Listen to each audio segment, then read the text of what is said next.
Okay. Is it we're just about yeah, we are there. We are at time. Good afternoon. Once again, my West Coasters in Santa Barbara, CA. This is Charles Botts with Career Team, and I am thrilled. I'm excited. Once again, really glad to be on with you for our, if you can believe it, a final session for this scheduled go around. Who knows what the future holds? Know who holds the future, but who knows? Who knows what the future holds? And so um, I am just really honored to be on with you one more time to have the opportunity to share with you some of the best practices and learning the career team and myself have accumulated over the years doing the work of workforce development and serving individuals all over the country. And again, it's been a real honor. It's been a real privilege, and I appreciate it. Appreciate it, and appreciate those of you that have been with us from the beginning in the chat. If you wouldn't mind, just kind of giving us a shout out. Let me know if you have participated in all 10 sessions. That would be amazing. Would love to hear if anyone that's on has participated in all 10, and if you've participated in 7 or more. So maybe you missed a couple here or there. Maybe you got a little bit of a late start.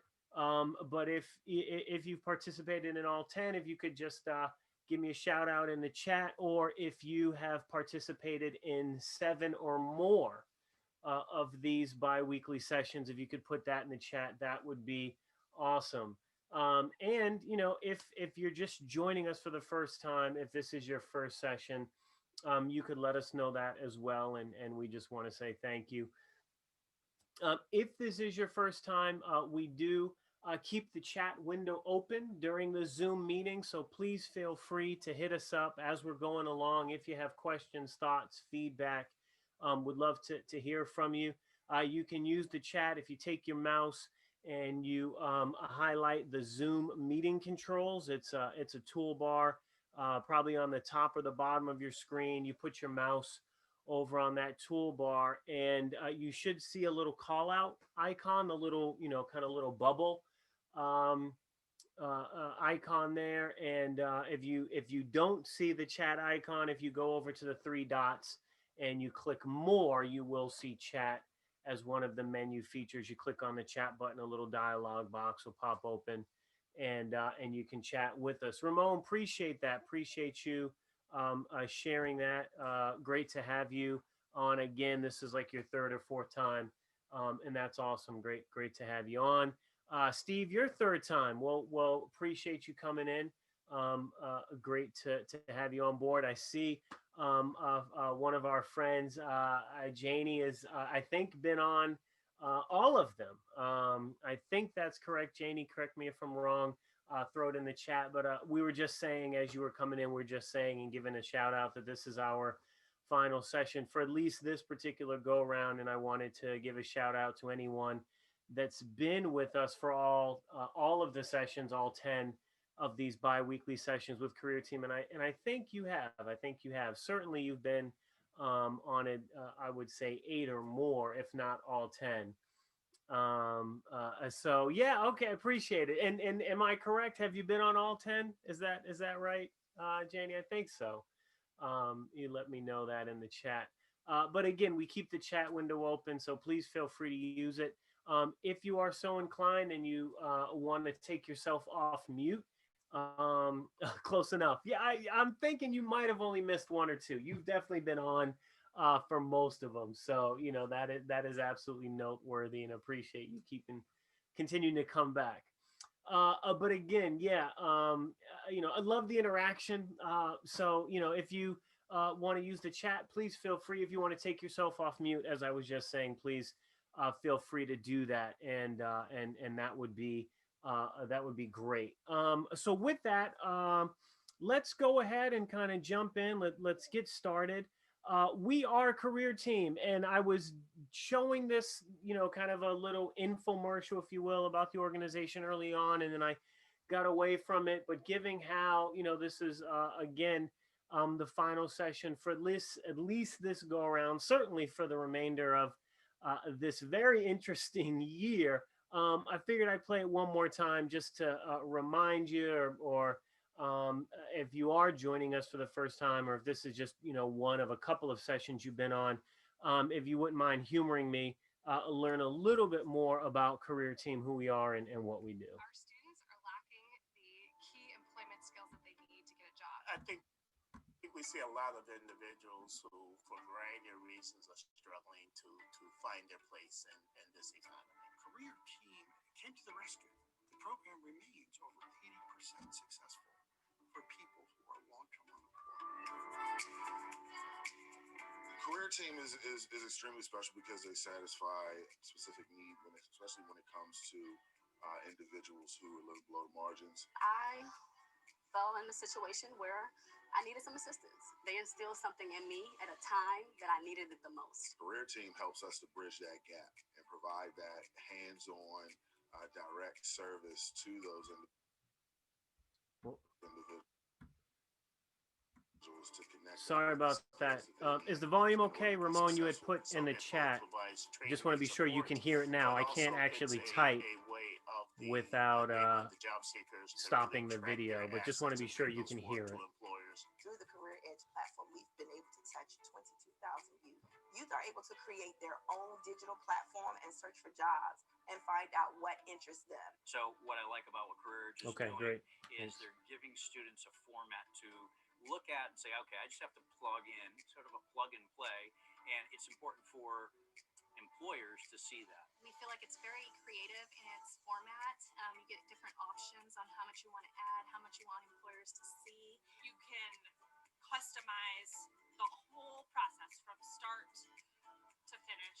Career Edge has given me the ability to post my jobs and find students on a more local level.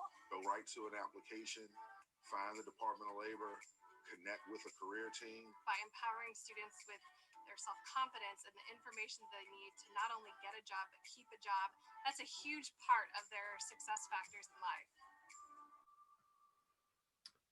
All right, awesome. So again, appreciate you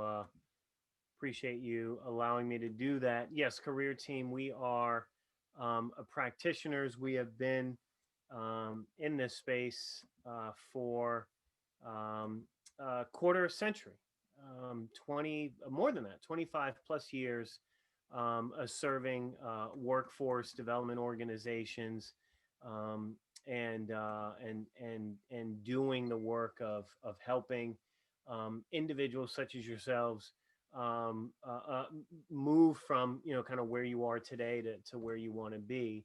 And we do that through a variety of means, and a part of that is training, and part of that is technology.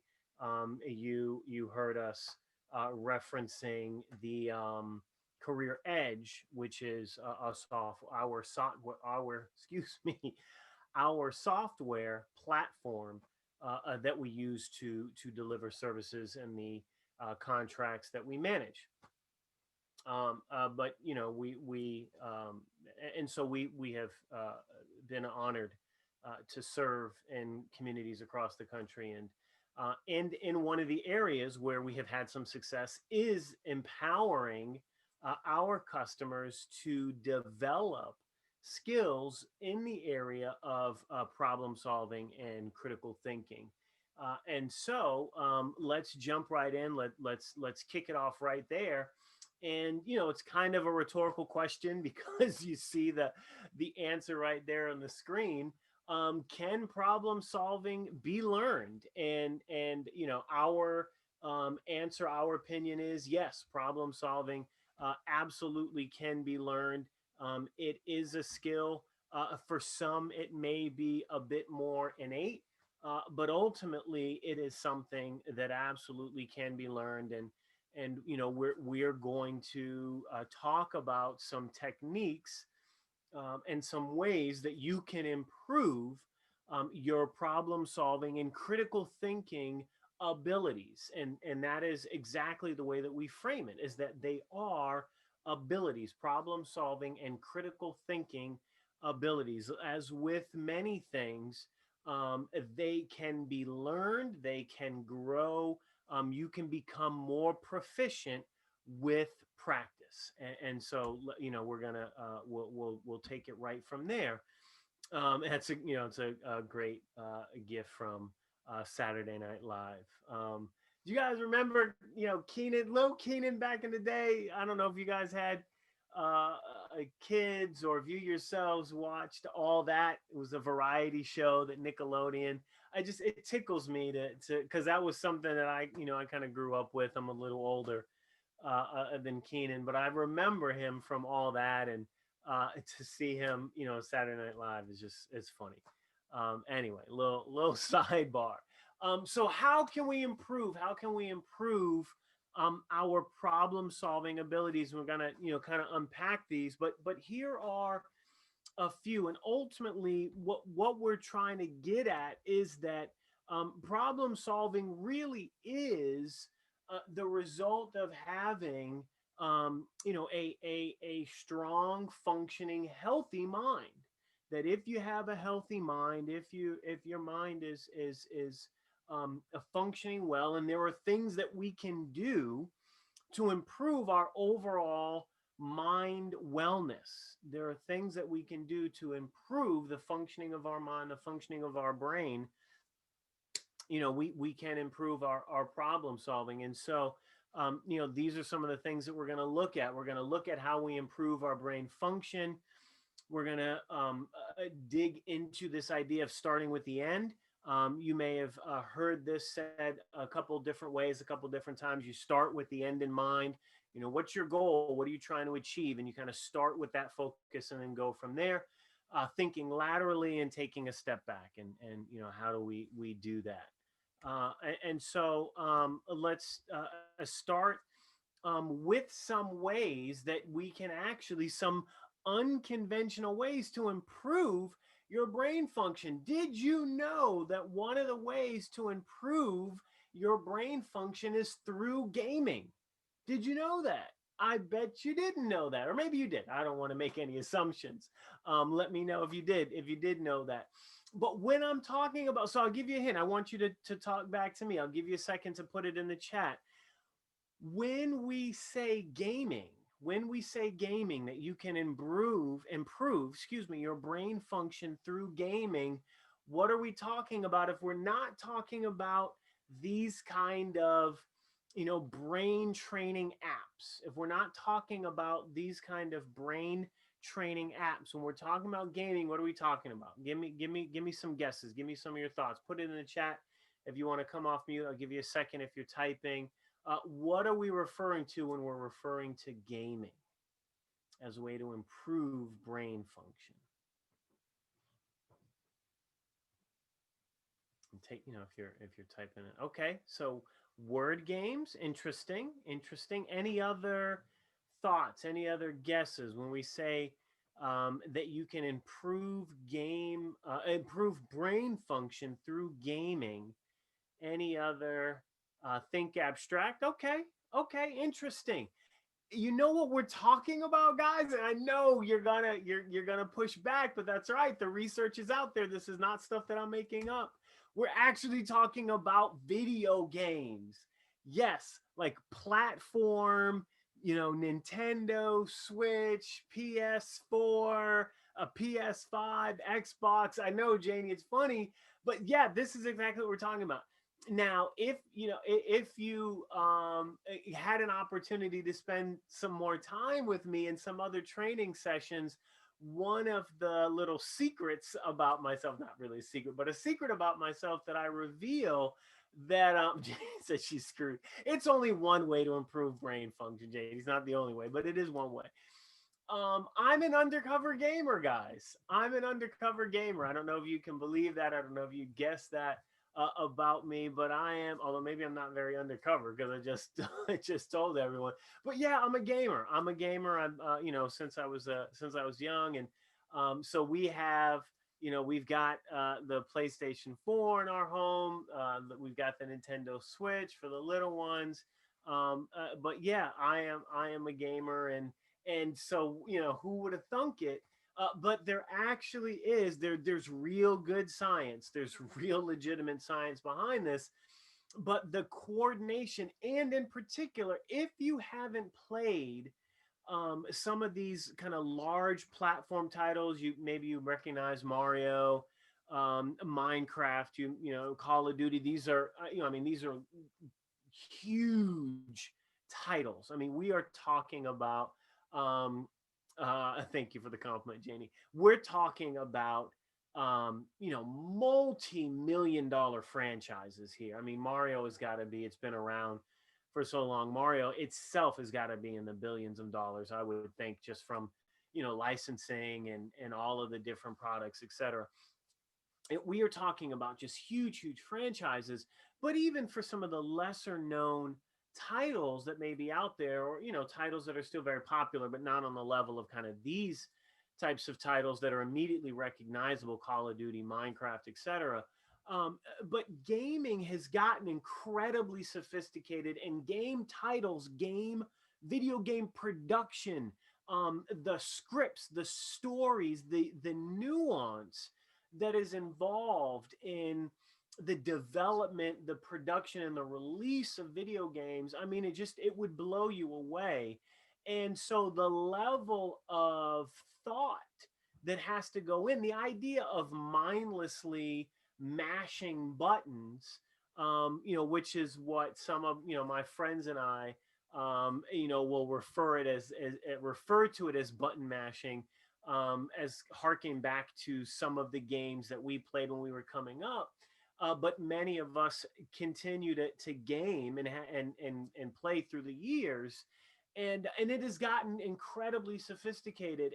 And so yes, there is a degree of difficulty in completing these games, and depending on the kind of title that you're playing. But any of them, I mean, even some of the shooter type games are like, Charles, they're just running around shooting things. And how is that improving brain function? The coordination that's required, the processing that happens in order to see and hear and to manipulate the controls and respond. And and I don't know if you guys have seen a video game remote recently, but there's two analogs, there's 8 buttons, there's button combinations that do different things, and these are all things that you have to memorize and then be able to perform fluidly in order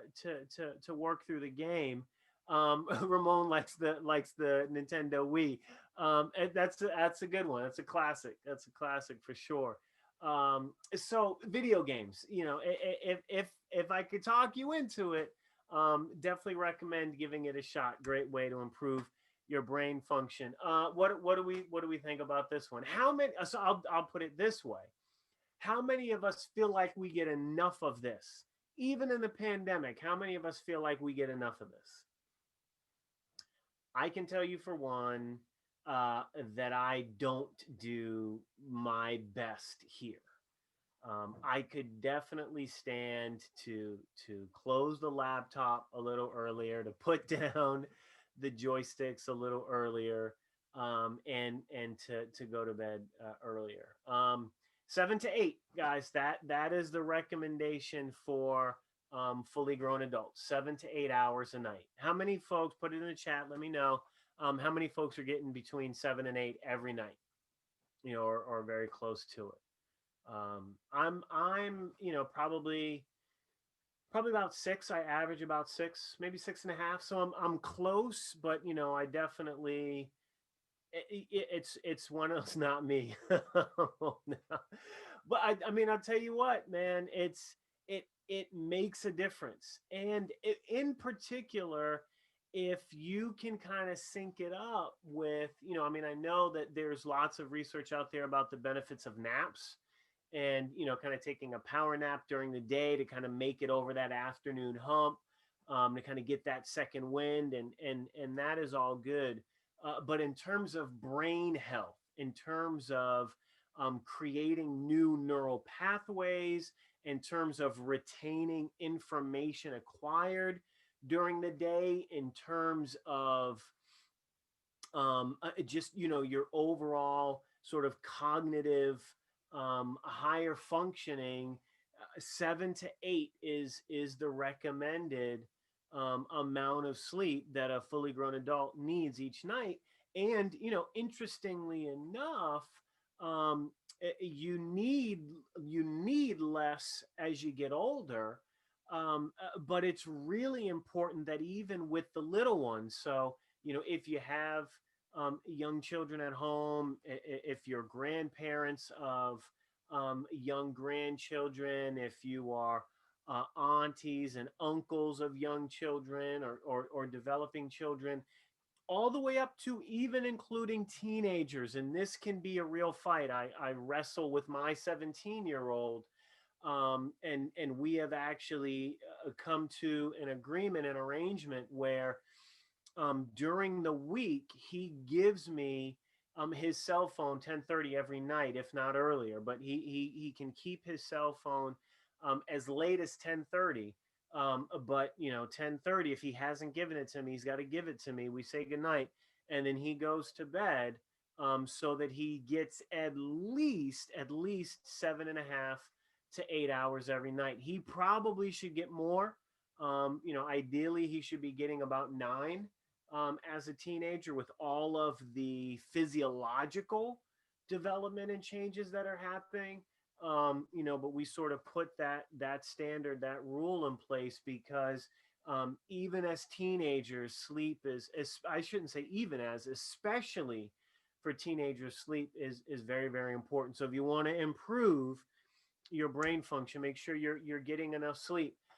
Make sure that you are feeding your brain, growing your brain through acquiring information, new information. And one of the best ways to do that is through listening. And even if it's done in a very passive sense, do I have any podcast fans on the training today? Anybody a podcast fan? If you are, do me a favor, put it in the chat. Give me one or two of your favorite podcasts. If you are, give me one or two of your favorite podcasts. Or if you use Audible, if you're using Audible and you're listening to a great book right now, put that in the chat. Tell me a great book that you're listening to. Tell me one of your favorite podcasts. Put that in the chat. That would be great. I've got a slew. I'm a podcast guy. I love podcasts. I've got some that I listen to regularly. I've got some that I get to every once in a while. I love the Bible Project has got an amazing podcast that I listen to regularly. I love sports, so there's a couple of podcasts that I listen to pretty regularly through Fox Sports.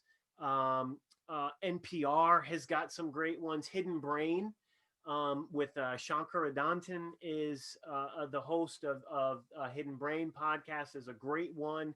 The TED Radio Hour, also through NPR, is a great podcast. Malcolm Gladwell. Are you guys familiar with Malcolm Gladwell? David and Goliath, Talking with Strangers, What the Dog Saw. Oh man, I should be able to rattle off. But do you guys know Malcolm Gladwell? Ramon uses TuneIn, which is a radio app, but there are also some podcasts there, so that's great. Revisionist history, Malcolm Gladwell, New York Times best-selling author. This guy is brilliant. He's got a great outlook. He's kind of a social scientist. I don't know what his formal training is in, but an incredibly talented author, and just has a very unique way of looking at the world. He takes kind of world events and unpacks them, and then provides this angle, this perspective. We're accustomed to looking at things this way, and Malcolm will take this event, this instance is happening in history, and he'll just shift it. And so we end up looking at it this way, and it's completely different. It looks completely different. And incredibly, incredibly talented individual. Revisionist History, a great podcast, and really any book by Malcolm Gladwell. The most recent is Talking with Strangers, and definitely want to recommend that. So podcasts and audio books, these are great ways to improve your brain function just by listening. It can be a very passive activity, but it still helps to train your mind. It gets you access to new information. So yeah, definitely want to check that out. Steve Covey, great, another brilliant individual, brilliant author. Begin with the end in mind. And this is a 7 steps of highly successful people. Excuse me. Steve, that's his book. And folks, I'm sure, are familiar with that. And one of those steps is you begin with the end in mind. And so if you're going to develop, one of the ways to improve your problem solving skills is when you come up against a dilemma, when you come up against an issue or a challenge, you want to begin with the end in mind. What are you trying to accomplish with this issue?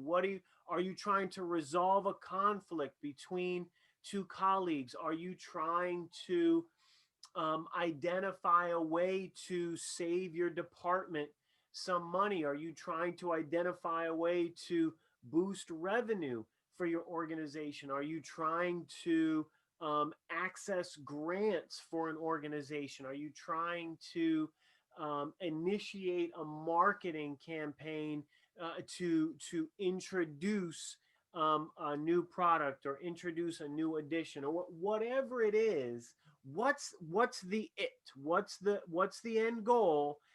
And then we work backwards from that.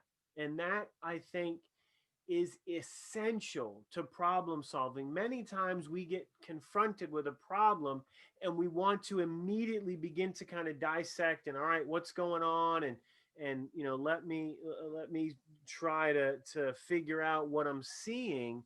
And I think if we can train ourselves that when we're confronted with an issue, when we're confronted with a problem, what's the end result? What are we trying to get at first? And then, let's work back from there. There's again, there's this tragedy, this unthinkable circumstance. And so the immediate reaction is, how do I fix it? How do I clean it up? And it really should be, all right, what are we trying to accomplish? And then I can start to address and unpack and see what's going on. Thoughts, questions on that concept? Is that something that folks are familiar with? Is that something that folks have experience doing? Is this an expression that folks have heard of? Are you familiar with this idea of starting with the end in mind?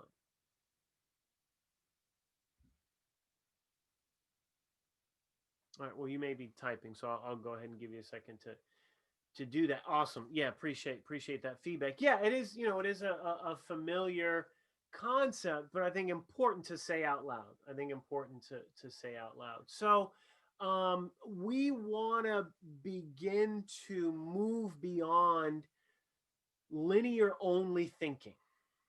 And in particular, if you're going to solve a problem, you have to be able to think beyond linear to more lateral. You got to be able to go side to side, not just front and back. And so one of the ways that we can do that is to appreciate there may be more than one path that we can even see. And so one of the ways that we'll get stuck with a problem is that we are limited based on this understanding that it can only be this way, that if I'm going to fix this thing, I have to go in this direction. And the truth is that may not be the truth.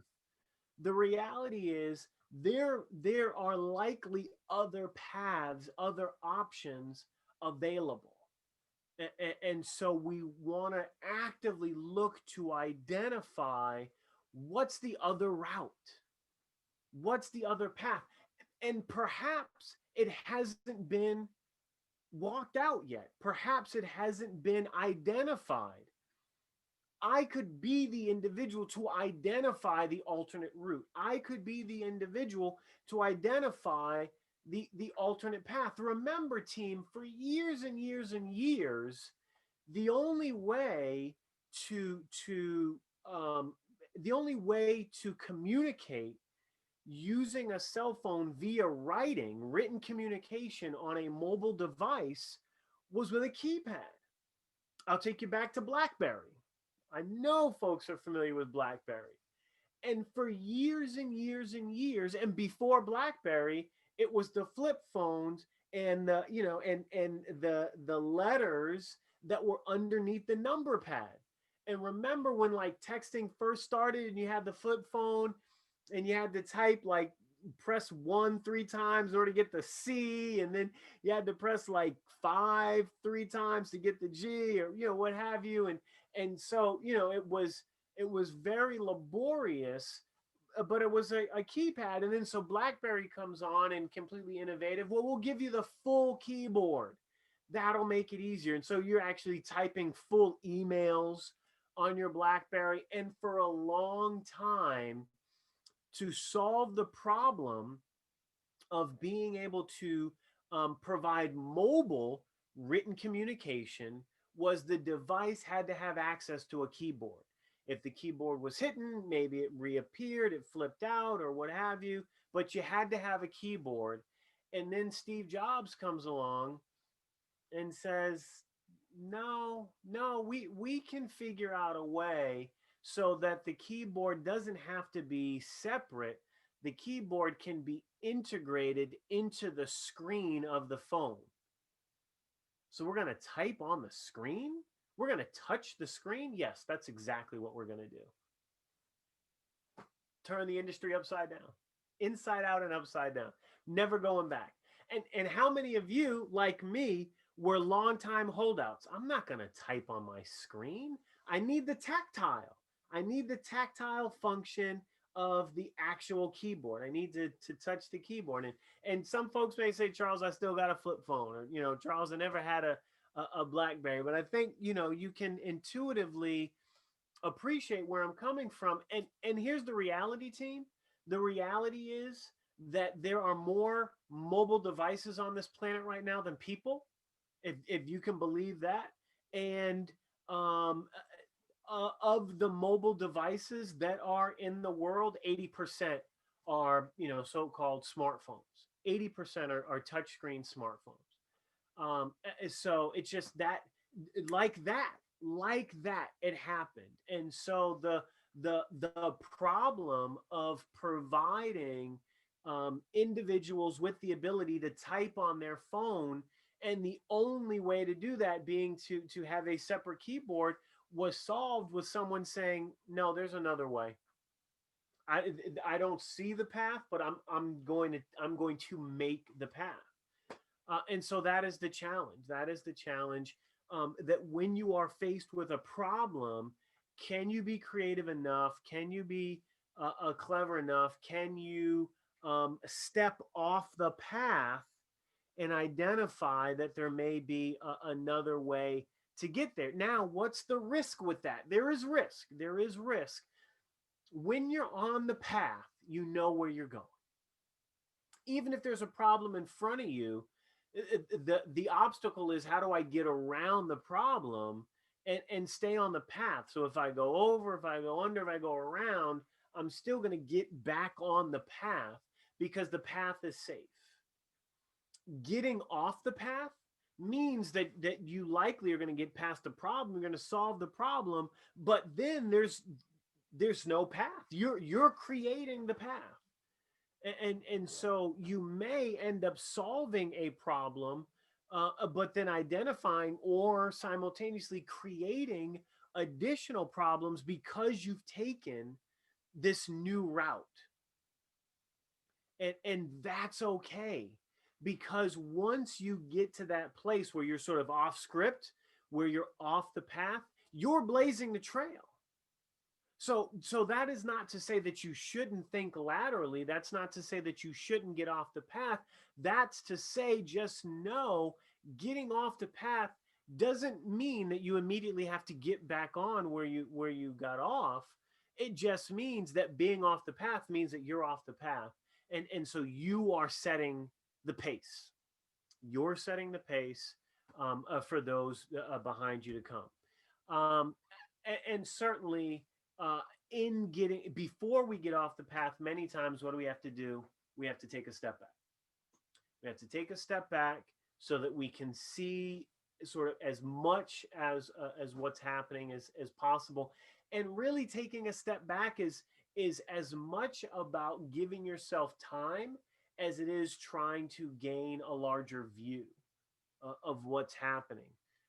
It really is salvaging time, salvaging a moment in time. And I think it is often an underappreciated technique, an underappreciated um, method of taking a step back, because in particular in Western civilization, and especially in the US, we are always so go go go. Even in the South, even in other parts of the country. I know the coasts can relate to that concept, although in the Northeast, we really do take it to another level with just how frenetic we are. But even in other parts of the country, I've had the privilege to work in other parts of the country. Certainly, the Northeast has a pace all to its own. But even in other parts of the country, there is still that, we're going, we're moving, we're going, we're moving. We may be doing it at different paces, but we're all moving. We're all, and so taking a step back is really about redeeming some time. It's about getting back some time and giving yourself an opportunity to process all the information available to you, or as much of the information as you can get available to you. And taking a step back, taking some time means often that you get access to more information. If we're always going, we're always moving forward, never taking a moment, we miss information. Inevitably, we miss information. And so, taking a step back is an opportunity to allow the information to catch up with you, or to allow yourself to have the space and opportunity to perceive and to receive the information that's available. Sometimes taking a step back allows the opportunity for new information to be formed, to be found, to be revealed. It may be that as you're taking a step forward, you're taking a step forward with the information that you have. But when you take a step back and take a moment, you allow conditions to be such that new information can actually be formed and come available. And so taking a step back is as much about getting some time as it is about gaining a fuller perspective. So let me take a step back and pause and see if there are any questions up to this point. So we looked at some ways to strengthen our brains, to improve our cognitive function. We looked at video gaming as a way to improve our brain function. We looked at the importance of rest. We talked about some passive learning that we can do through podcasts and audiobooks, and just allowing that information to kind of come in while we may be doing other things. And then we started to look at some techniques that we can use to problem solve. Start with the end in mind, think more lateral as opposed to simply linear, and get some time back by taking a step back. Any questions at this point? Okay. So you guys tell me, put it in the chat. Can we understand that problem solving can be learned? Can critical thinking be learned? What do you think? What do you think? Can critical thinking be learned? Is critical thinking something that can be learned? Yeah. Yeah, I agree with you. I agree with you. Yes. And some folks are not sure. Yes, I believe that critical thinking actually can be learned in much the same way that problem solving can be, if we understand what critical thinking is. So what is critical thinking anyway? What is critical thinking? You're evaluating an issue or circumstance in order to form a judgment as it pertains to that issue, that circumstance. The process of evaluating the issue of the circumstance to come with a judgment, to come with a conclusion, that process is critical thinking. So again, critical thinking is a process. It's the process by which we objectively, and that's the key word. If I could underline it, and I should have thought about that ahead of time, objectively evaluating an issue or a circumstance in order to form a judgment. In order to form a judgment. That is critical thinking. And so the reason why I emphasize objectively is because we all have natural biases. We all have biases. We have biases based on our background. We have biases based on our upbringing. We have biases based on our education, experiences. I think I said that already. But we all have kind of built-in biases that will influence our evaluation, that will influence our ability to evaluate, to critique, to understand a set of circumstances, a particular issue. And so critical thinking is about putting the biases to the side and being able to objectively evaluate what's happening. And to do that in a way that allows you to form a judgment about that process or technique. So how do we get to critical thinking? How do we improve our critical thinking? And so this is what we're going to look at. Asking brave questions and then being able to answer those questions. So many times because again it's critical thinking. So you're asking yourself brave questions and answering it. We're going to assume nothing. We're going to focus, consider our own thoughts, and most importantly, we're not going to ignore the evidence. So let's look at that a little bit closer. So first and foremost, it really is about asking yourself those brave questions. What is happening? What am I considering? Am I considering everything in this process? Am I considering everything that's available to me? What am I considering? Why am I considering it that way? Why do I see it that way? Why am I making that assumption? And then answering it. And I think that is so important, and it's lost, team. It's lost in a lot of the discourse, in particular And I used to pay very little attention to social media. I think I have been making a mistake in trying to marginalize it or ignore it, to assume that it's sort of meaningless, or it's all fake, or that individuals just um, you know they're hiding behind the internet.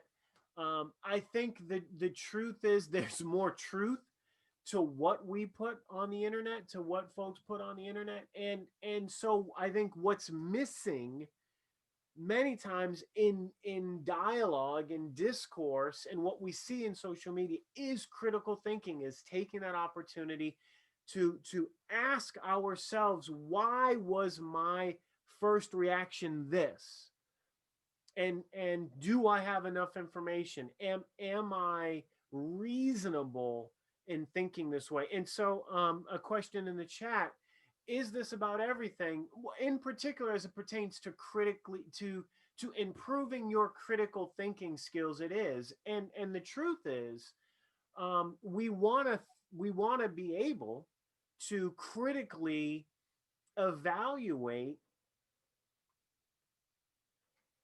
everything, most things, maybe many things. I think there are instances, particularly in our personal lives, where something may happen and it doesn't require deep analysis. My 5-year-old gets up from the kitchen table and he's got his drink cup and he's got his plate, and he's trying to scoop up and grab something else from the table, and something drops and the plate breaks on the floor. That doesn't require a lot of critical thinking. I don't need to focus, to consider the evidence. And it was a 5-year-old trying to balance too many things, and something dropped. And so I mean, I appreciate you laughing with me, Janny, there, and being a little tongue in cheek, but I think it's a fair question. And so there are some things that really don't require a lot of critical thinking. There is enough evidence. The it's clear. There are many other things that do require critical thinking, and so here we are. Um, we want to assume nothing, and I think that is, again, a big challenge, because yes, Jenny, exactly like with trauma. Yeah, that yeah. I don't need to. Yes, yes. I don't. I think that you've nailed it. That with trauma, if we have suffered, if we have survived a trauma, we bring that with us, and so that is clear. And at the same time, it does not require a lot of analysis if someone has suffered a traumatic event. It's a traumatic event. We don't need to unpack the victim, and what may or may not have um, contributed to the victim being victimized. No, it's a victim. This person is the victim of a traumatic event, and should be cared for, and should get support, and that is that. It is no more complicated than that. So I think that is an excellent example. But there are times where we do require a deeper analysis, and so we don't want to assume anything. And that actually, similarly, Jenny, that can apply to helping someone that may have suffered a traumatic event. And so, as we are supporting that individual, we don't want to assume anything. Just because someone may have trauma in the past doesn't mean that that's going to contribute to every instance and every relationship and every interaction that individual has going forward. it doesn't mean that it can't contribute, but we don't want to go in with that assumption. We want to assume nothing. Take the information as it's presented. Assume nothing. Take your biases out of it. Take your particular perspective off of it, and really just consider the information for what it is. So assume nothing. Focus, and I think that this is maybe sometimes underrated, but something we all, we I think we all also are aware of. If you have young children in your life as a parent, grandparent, relative, etc., one of the things that you may say to them often is focus. We are in this pandemic, and so my third grader is remote. She is doing third grade entirely remote, and I'm sure I said to her at least 10 times today, focus on your teacher, focus on your lessons. She's playing with her pencils, and she's fiddling in her desk drawer, and she's singing to herself, and it's focus. And that's a discipline. That's a discipline, team. It's a discipline. It's a discipline to be able to, sort of leave the stuff that's on the fringes, and really kind of zero in and focus. Now, you may be saying, now, Charles, it wasn't just 10 minutes ago you told us, when it comes to problem solving, that we shouldn't be so linear. We shouldn't get lost in what's happening directly in front of us, that we should consider what's happening on the side, that we need to be able to move laterally. And yes, that is 1,000% correct as it pertains to solving a problem. Critical thinking and analysis requires the ability to focus on information a piece at a time. Can you do two things? Yes, you can move laterally to solve a problem after having focused on the information available to you. That's how they work together. So I'm going to focus on the information that I have. I'm going to zero in on the data, the evidence, the what have you that's available to me, and then I can process that. I can ask myself some hard questions. I can assume nothing, and start to formulate a plan that may take me off my current path. I'm going to get there by firstly focusing on the information that I do have available to me. I'm going to consider my thoughts. I'm going to consider my thoughts. It's metacognition is think about what you think about. Back here, you're considering your own thoughts. And so I'm going to take the opportunity to think about what I'm thinking about. Am I being very linear? Am I too eager to get off the path? So, maybe the solution is right in front of me, but I'm so eager to be innovative and creative that I'm trying to see something when the reality is the answer may actually be right in front of me. And so I'm going to take the time to consider my own thoughts. And this is a challenge, team. This is a challenge. This is something that, again, it is kind of higher level stuff. I think we're capable of, I know we're capable of it. It is that taking a step back. That is a big part of it. Are you noticing how problem solving and critical thinking are blending? Are we seeing that? Are we seeing how that they're woven together?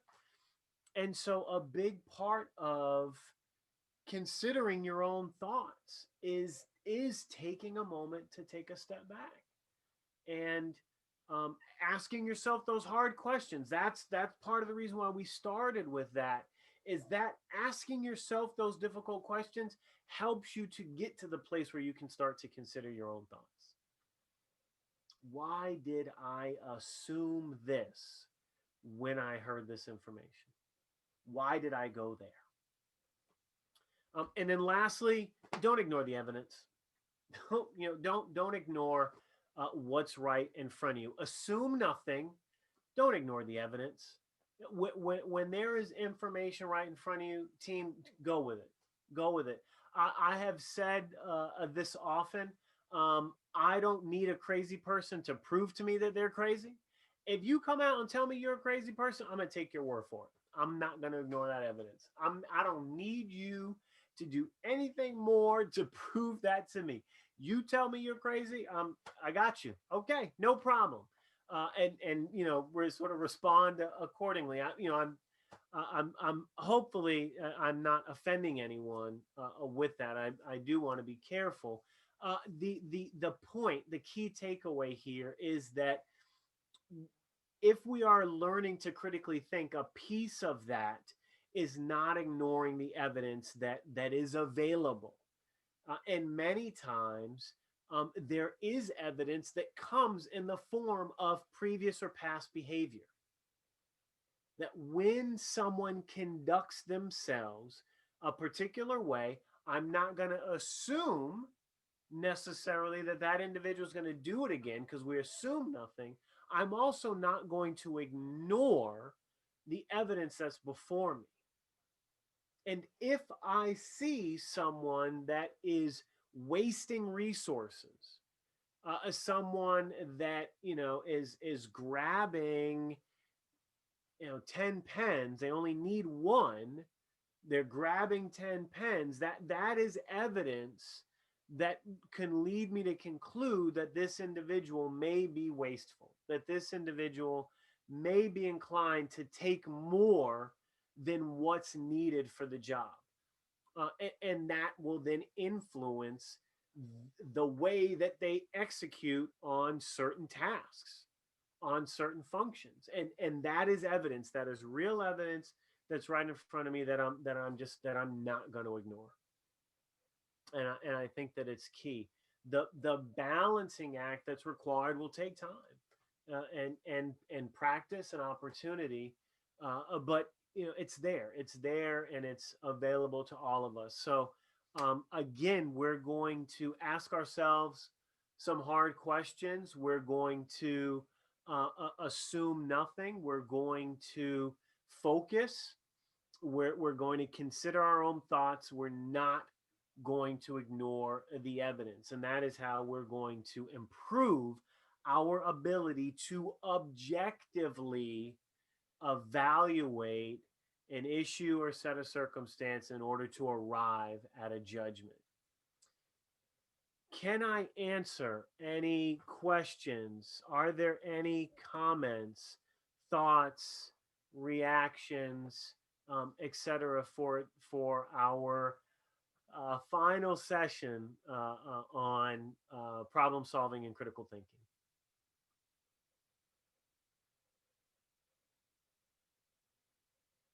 All right. Well, Jenny, thank you, and Ramon, and all those that have participated, and that are here with us today. A Christo and Steve as well. Just really appreciate you being on, and again, special thanks and shout out to the team at the Santa Barbara board and the American Job Center there. It's been a real honor, and I'm just very, very grateful to have had this opportunity. Again, may not be the end. We may be back. Who knows what's in store in the future? But for this, particular, not but, who knows what's in store for the future? Period. Next sentence. As it pertains to these last 10 sessions, it has been a lot of fun, and I'm very, very grateful. So please continue to stay safe, stay well, stay healthy, take care of yourselves, take care of one another. God bless, and we'll see you around. Take care, everyone. Thanks again.